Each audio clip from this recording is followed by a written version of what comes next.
আমাদের প্রাণপ্রিয় আমাদের সকলের পরিচিত মুখ এনায়তনগর ইউনিয়নের সাবেক চেয়ারম্যান রণাঙ্গনের বীর মুক্তিযোদ্ধা জনাব আলহাজ নাসির উদ্দিন চেয়ারম্যান সাহেবের উত্তরাধিকারী আজকের এখন বক্তব্য রাখবেন অ্যাডভোকেট জাহিদ হাসান রুবেল ভাই।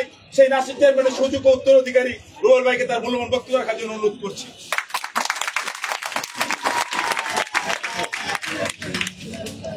বিসমিল্লাহির রহমানির রহিম। আজকে কাশীপুর ইউনিয়ন 2 নম্বর ওয়ার্ড কর্তৃক আয়োজিত বিএনপির ভারপ্রাপ্ত চেয়ারম্যান তারেক রহমান সাহেব কর্তৃক প্রণীত 31 দফা যে রাষ্ট্রীয় অবকাঠামো উন্নয়নের যে দফা আমাদের দিয়েছেন, সেই দফা কর্মী সভায় আগত মঞ্চে উপস্থিত আমার প্রাণপ্রিয় নেতা আলহাজ মোহাম্মদ শাহ আলম সাহেবের একনিষ্ঠ হাতিয়ার, আমাদের সহযোদ্ধা জনাব শাহজাহান আলী ভাই, ফতুল্লা থানা আহ্বায়ক কমিটির সাবেক সদস্য,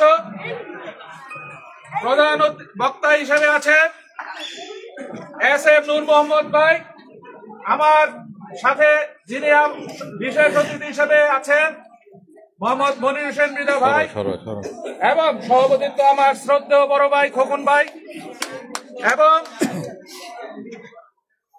কাশীপুর ইউনিয়ন বিএনপির বিভিন্ন ওয়ার্ড থেকে আগত নেতৃবৃন্দ, এনায়তনগর ইউনিয়ন বিএনপির বিভিন্ন ওয়ার্ড থেকে আগত নেতৃবৃন্দ, কর্মীবৃন্দ, আসসালামু আলাইকুম।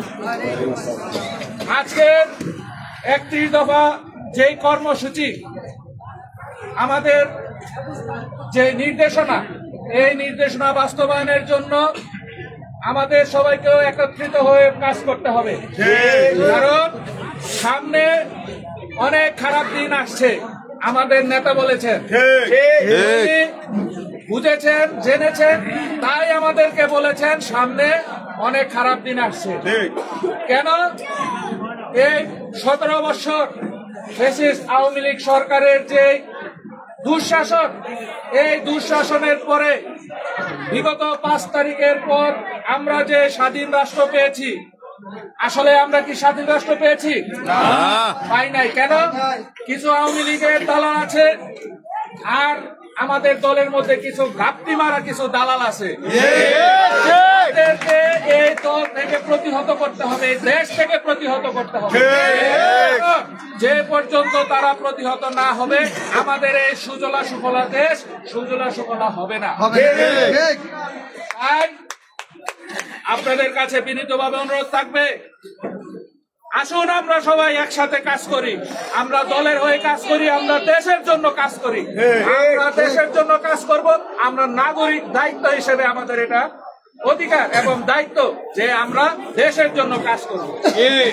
এই মুহূর্তে দেশের যে পরিস্থিতি বিরাজ করছে, এই পরিস্থিতি উন্নতির জন্য আমরা যারা দেশের জনগণ আছি, সাধারণ জনগণ আছে আমাদের সাথে, আমরা রাজনীতি করে বিভিন্ন পেশায় আছি, আমরা সবাই একসাথে একত্রিত হয়ে এখন আমরা এই 5 তারিখের পরে দেখেছি, এবং 5 তারিখের আগেও আমাদের নারায়ণগঞ্জ জেলা একটা কমিটি হয়েছিল।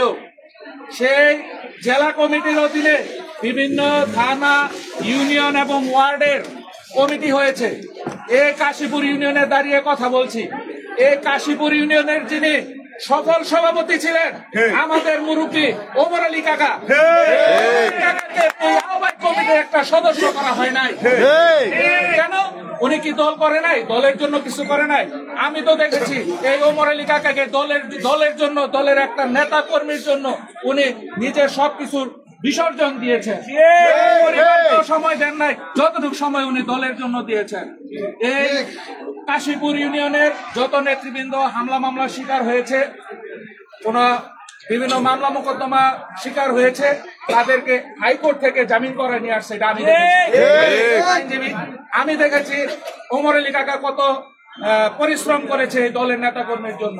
সেই দলের একজন সভাপতি, যিনি সাবেক সভাপতি, তার নামটা পর্যন্ত এই আহ্বায়ক কমিটিতে আসে নাই। তো এরপর ফলশ্রুতিতে দেখেছেন দলের জন্য যারা ক্ষতি করেছে, দলের ক্ষতি করেছে, তারা তাদের শাস্তি পেয়েছে। জেলা কমিটি দেখেছেন ভেঙে গেছে, এখন নতুন কমিটি আসবে। এখন আমি আমার নেতৃবৃন্দর কাছে একটাই দাবি জানাবো, আপনারা আগামীতে যে কমিটি করবেন অবশ্যই আমাদের দলের যারা তৃণমূল থেকে যারা নিজেদের পরিশ্রম এবং মেধা দিয়ে এই দলকে সাজিয়েছে, পরিশ্রম করছে তৃণমূল থেকে, তাদেরকে আপনারা মূল্যায়ন করবেন। আগামীতে ফতুল্লা থানার যে কমিটি হবে যোগ্য নেতৃত্বের কাছে আসুক। তাই আমাদের নেতা মোহাম্মদ শাহজাহান আলী ভাই, যিনি ছাত্র রাজনীতি করে আসছেন, তোমার সাথে ভাইয়ের ভয় নাই, নাই। শাহজাহান ভাই এই কাশীপুরের সন্তান, এই কাশীপুরের সন্তান হিসেবে শাহজাহান ভাই যদি থানার সাধারণ সম্পাদক হিসেবে আসে, তাহলে সম্মানটা কার বেশি হবে বলেন? আমাদের ইউনিয়নের বেশি হবে। আমরা অন্যান্য ইউনিয়ন থেকে এনায়েতনগরে আসি, বক্তবলির আছি, ফতুল্লার আছি, কিন্তু যদি সাধারণ সম্পাদকটা আপনাদের এই কাশীপুর থেকে আসে, এই কাশীপুরের সন্তানকে যদি আপনারা সাধারণ সম্পাদক হিসেবে পান, তাহলে আপনারা সবাই সাধারণ সম্পাদক। তাই শাহজাহান ভাইয়ের হাতকে শক্তিশালী করার জন্য আমি আপনাদের কাছে একটাই দাবি জানাবো, আপনারা শাহজাহান আলী ভাইয়ের হাতকে শক্তিশালী করুন।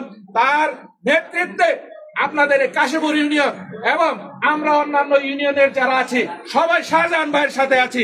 শাহজাহান ভাই যেভাবে নেতৃত্ব দেবে আমরা সেভাবে শাহজাহান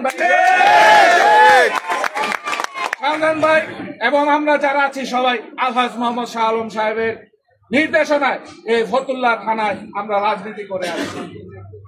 শাহ আলম সাহেব একজন নিতান্ত ভদ্রলোক, উনি একজন ভদ্র রাজনীতি করেন, তাই তার ভদ্র রাজনীতির সাথে আমরা আছি। আমাদেরকে 5 তারিখের আগে থেকে আমাদের নির্দেশনা দিয়েছে যে দেশের কোন রকম ক্ষতি করা চলবে না, দেশের কোন রকম ক্ষতি করা চলবে না। দেশ যেভাবে ভালো হয় সেভাবে কাজ করতে হবে। কোন ধরনের ফ্যাক্টরিতে চাঁদাবাজি, হামলাবাজি কিচ্ছু করা যাবে না।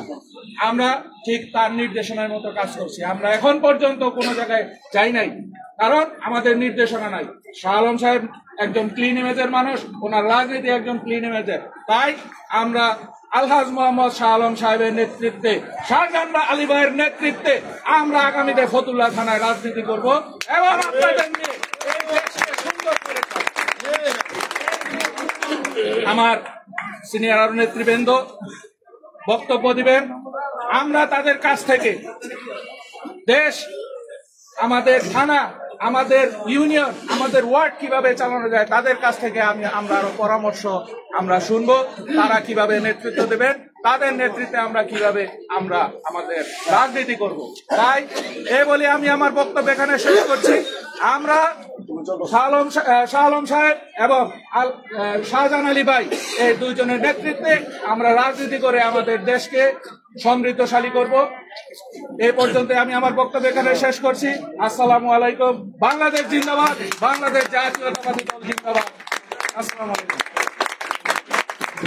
ধন্যবাদ।